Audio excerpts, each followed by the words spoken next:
ગુજરાત રાજ્ય માધ્યમિક શિક્ષણ બોર્ડના ઉપક્રમે આજથી ધોરણ 10 અને ધોરણ 12ની પરીક્ષાઓ શરૂ થઈ રહી છે.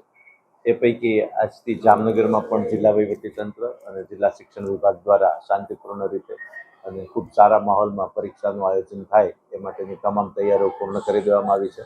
આજે પહેલો પેપર ધોરણ 10નો સવારે ગુજરાતી વિષયનો છે. કુલ જામનગર જિલ્લામાં 16 કેન્દ્રો ખાતે 975 વર્ગખંડમાં અંદાજે 28,568 વિદ્યાર્થીઓ પરીક્ષા આપી રહ્યા છે. આ પૈકી 17,343 એસએસસીમાં, 9,169 ધોરણ 12ના સામાન્ય પ્રવાહમાં અને 1,600થી વધારે વિદ્યાર્થીઓ વિજ્ઞાન પ્રવાહમાં પરીક્ષા આપી રહ્યા છે. જિલ્લા વહીવટીતંત્ર દ્વારા વિદ્યાર્થીઓ નિર્ભીક રીતે અને ખૂબ શાંત ચિત્તે પરીક્ષા આપી શકે તે માટેની તમામ તૈયારીઓ કરી દેવામાં આવી છે. તમામ વર્ગખંડ સીસીટીવી કેમેરાથી સજ્જ છે અને વિદ્યાર્થીઓને કોઈ પણ પ્રકારની તકલીફ ન પડે તે માટેની તમામ તૈયારીઓ પૂર્ણ કરી અને આજથી શાંતિપૂર્ણ માહોલમાં પરીક્ષાઓનો પ્રારંભ થઈ ગયો છે.